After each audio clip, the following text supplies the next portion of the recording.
गोरखपुर से बीजेपी सांसद रवि किशन ने कहा है कि बीजेपी यूपी में मजबूत है, उपचुनाव में सभी 10 सीटें जीतेंगे। तो संगठन पूरे विश्व में सब लोगों को पता है, ये सबसे बड़ा संगठन है। 19 करोड़ के कार्यकर्ता हैं। उन्होंने बात सही कही, 19 करोड़ के कार्यकर्ता है और संगठन को ही लेके, संगठन से ही सरकार बनती है। तो इसको हम लोग प्रणाम करते हैं। हम लोग तो पूरे संगठन की हमारी यही प्रधानमंत्री मोदी जी कहते हैं, यही पूज्य महाराज जी ने भी अपने भाषण में कहा, ये राष्ट्रीय अध्यक्ष जी अमित शाह जी भी यही कहते हैं। तो संगठन को तो हम लोग संगठन की वजह से ही खड़े हैं। भाई बूथ पर संगठन लड़ता है, चुनाव संगठन लड़ता है, कार्यकर्ता लड़ता है। मैं अकेले तो पूरे लोकसभा में नहीं गया ना, संगठन मेरा दौड़ा।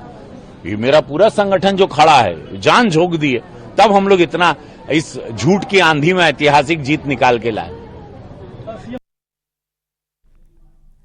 और केंद्रीय मंत्री बीएल वर्मा ने कहा कि बीजेपी में कार्यकर्ताओं का सम्मान होता है, संगठन और सरकार मिलकर विकास की रफ्तार को आगे बढ़ाने का काम करते हैं।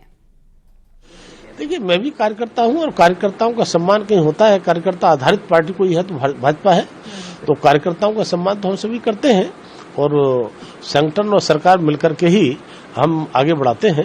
जो संगठन का काम है संगठन करता है, सरकार का काम है सरकार करती है और संगठन और सरकार मिलकर ही हम आगे देश की और प्रदेश की विकास की रफ्तार को आगे बढ़ाने का काम। संगठन अपनी जगह पर है, सरकार अपनी जगह पर है। संगठन अपना काम करती है और कार्यकर्ता का सम्मान संगठन भी करता है और सरकार भी करती है। और चूंकि सरकार भी हमारी है तो इसलिए हम एक दूसरे के पूरक हैं। फतेहपुर में रिटायर्ड फौजी के घर हुई 50 लाख की चोरी का पुलिस ने खुलासा कर दिया। रिटायर्ड फौजी के बेटे पर ही चोरी का आरोप लगाया है। आरोपी बेटा रमन सिंह मर्चेंट नेवी में नौकरी करता है। आरोपी रमन सिंह 2 साल से ऑनलाइन गेम डेल्टा 999 का आदी है। रमन अपनी सैलरी का 80 लाख और घर में रखे 50 लाख रुपए गेम में हार गया था। अपने पिता से मामला छुपाने के लिए बेटे ने मां के साथ ये साजिश रची। पुलिस को 50 लाख रुपए चोरी होने की झूठी सूचना दी, लेकिन पुलिस ने इस केस का 8 घंटे में ही खुलासा कर दिया। रमन का अब तक ऑनलाइन गेम में 1 करोड़ 40 लाख रुपए वो हार चुका है। मामला सदर कोतवाली के आवास विकास कॉलोनी का है।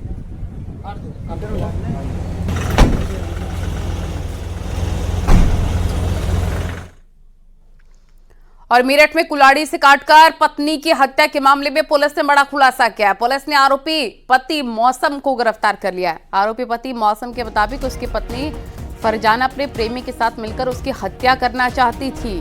दरअसल उसने अपनी पत्नी फरजाना को पड़ोसी के साथ रंगे हाथों पकड़ लिया था। उसके बाद फरजाना ने अपने प्रेमी के साथ मिलकर उसकी हत्या की साजिश रची, लेकिन इससे पहले ही मौसम ने कुल्हाड़ी से काटकर अपनी पत्नी की हत्या कर दी। देखिए, 9 जुलाई को थाना कंकरखेड़ा के ग्राम लाला मोहम्मदपुर में एक फरजाना नाम की महिला की उसके पति द्वारा हत्या कर दी गई थी। इस मामले के लिए सीओ दौराला के नेतृत्व में 3 टीमें लगाई गई थी। आज इस घटना का सफल अनावरण कर लिया गया है। आज इसके पास से कुल्हाड़ी भी बरामद कर ली गई है और इसको माननीय न्यायालय के सामने पेश कर अग्रिम विधिक कार्रवाई की जा रही है। बरेली में एक बुजुर्ग की ईंट से वार करके हत्या कर दी गई। मामला फरीदपुर थाना क्षेत्र के परा मोहल्ले का। घटना के बाद परिजन में कोहराम है। मौके पर पहुंचे आला अधिकारी और फोरेंसिक टीम जांच में जुटे हैं। परिजनों की तहरीर पर पुलिस ने केस दर्ज कर जांच शुरू कर दी है।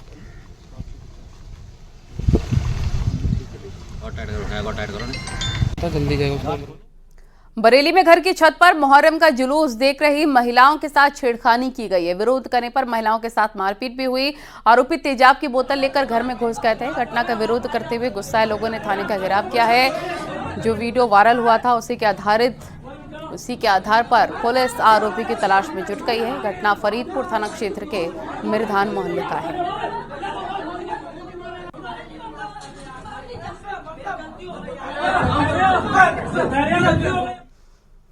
और आजमगढ़ में पति पत्नी ने सुसाइड कर लिया। पति का शव पंखी के सहारे फंदे से लटका मिला। पत्नी का शव बिस्तर पर पड़ा हुआ मिला है। मामला चांदपट्टी गांव का है।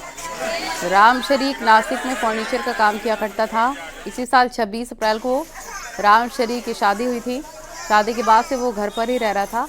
आज सुबह राम शरीक और उनकी पत्नी संजू ने सुसाइड कर लिया।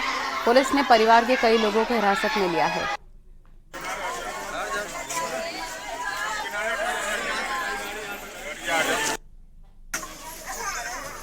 ससुराल पक्ष से कुछ लोगों को पूछताछ के लिए हिरासत में लिया गया है और मायके पक्ष को, लड़की के मायके पक्ष को सूचित कर दिया गया है। उनसे जो भी तहरीर प्राप्त होगी उसके आधार पर विधिक कार्रवाई की जाएगी। अभी तक की जांच में पता चला है कि इनकी लगभग 4 महीने पहले ही शादी हुई थी। आपस में घरेलू विवाद को लेकर विवाद होता रहता था, घरेलू विवाद को लेकर, जिसी से परेशान होकर इन दोनों ने ये कदम उठाया। और उन्नाव में चेकिंग के दौरान एक कार से करीब 40 लाख रुपए कैश बरामद हुआ है। मामला अजगैन थाना इलाके के लखनऊ कानपुर हाईवे का है। चेकिंग के दौरान लखनऊ से कानपुर की ओर जा रही कार से ये कैश बरामद हुआ। पूछताछ में सही जवाब न देने पर पुलिस ने कार सवार 3 लड़कों को पकड़ा है। आयकर विभाग को मामले की जानकारी दी गई है।